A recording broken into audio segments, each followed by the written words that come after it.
सुनीता बोलती है, मैं खाना तभी खाऊंगी जब मुझे इस अलमारी की चाबी दोगे।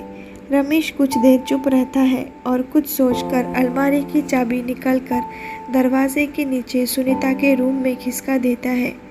चाबी देख सुनीता बहुत खुश होती है। रमेश बोलता है, ये लो चाबी और चलकर अब खाना खा लो, क्योंकि मैंने और माँ ने अभी तक खाना नहीं खाया है। माँ ने कहा, हम आज साथ बैठकर ही खाना खाएंगे। सुनीता कहती है, माँ और तुम खाना खा लो, मैं बाहर से ही खाना खाकर आई हूँ, भूख नहीं है। अब ये सुनकर रमेश वहाँ से चले जाता है। तभी सुनीता जल्द से चाबी उठाता है और अलमारी खोल देती है।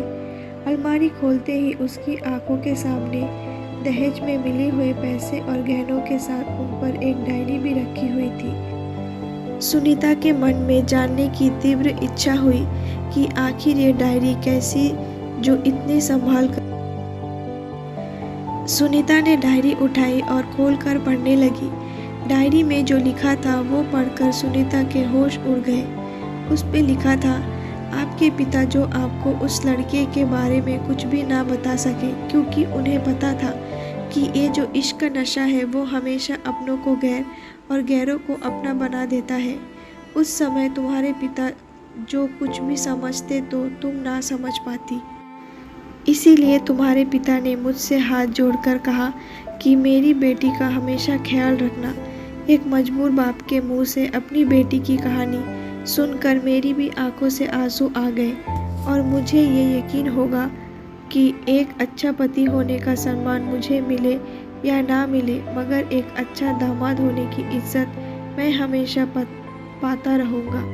और मुझे दहेज में मिले सारे पैसे और गहने तुम्हारी अलमारी में रख दिए हैं, क्योंकि दहेज के नाम से मुझे नफरत हो चुकी थी। इसी दहेज की वजह से मैंने अपनी बहन और पिता खो दिया है। अपने अंतिम समय में मेरे पिता ने मुझसे कहा था कि किसी की बेटे या बाप से दहेज मत लेना बेटा। इसके अलावा इस डायरी में यह भी लिखा था कि तुम मुझसे आज़ाद हो और कहीं भी जा सकती हो। डायरी के बीच में पन्नों का तलाक के पेपर रखे थे, जहां मैंने पहले ही अपने साइन कर दिए हैं। जब भी तुम्हें लगे कि इस गवार के साथ नहीं रहना, तब तुम इस तलाक पेपर पर साइन करके रखना, फिर अपने सारे पैसे और जेवर लेकर जा सकती हो। ये सब पढ़ लेने के बाद डायरी के पन्ने आंसुओं से भीगने लगे थे। सुनीता को खुद पर बहुत गुस्सा आ रहा था। सुनीता पति के इस प्रेम और सादगी को समझने लगी थी। रमेश के लिखे हर शब्द सुनीता दिल में प्रेम और सम्मान की लहरें पैदा कर चुकी थी। अपनी धुंधली आंखों से आंसू पोंछते हुए सुनीता ने डायरी का जब एक पन्ना पलटकर देखा तो वहाँ लिखा हुआ था कि प्यारी पत्नी, मैंने तुम्हें इसीलिए मारा क्योंकि अपने माँ को बुरा भला बोला। कौन बेटा ऐसा होगा जो अपनी माँ की इतनी बुराई सुनेगा। इसीलिए मुझे माफ़ कर देना। मैंने गुस्से को काबू ना कर पाया, क्योंकि मेरे लिए माँ दर्जा सबसे ऊंचा है और आपको मैं अपना हमसफ़र बनाकर, अपनी दुल्हन बनाकर लाया हूँ, आपसे ज़बरदस्ती करने नहीं। अब फैसला तुम्हारा हाथों में है, दिल से सोचकर फैसला करना। इतना पढ़ने के बाद सुनीता के हाथ से डायरी छूट जाती है। सुनीता फूट फूट कर रोने लगती है, मानो पश्चात से सारे आंसुओं को निकल रही थी। इतने में सुनीता के मोबाइल पर फिर से बॉयफ्रेंड की कॉल आती है।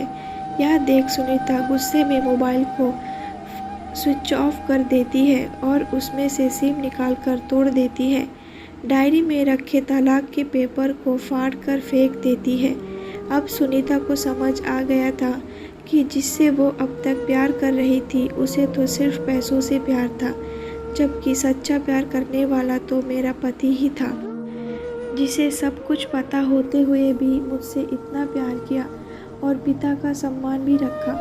इतने में रोती हुई आवाज़ में बोलती है, मैं अपने पति का प्यार क्यों नहीं समझ पाई अब तक। फिर किसी तरह खुद को संभालते हुए अपने रूम का दरवाज़ा खोला और जाकर अपनी सास और पति के चरणों में गिर गई। माँ बहू को उठाकर अपने सीने से लगा लेती है। पति खड़ा देख रहा था और उसकी आंखों में आंसू भर आए थे। इस कहानी से हमने क्या सीखा? दोस्तों, अपने अतीत से सीख लेकर वर्तमान को सुंदर बनाओ और समझदारी से जियो।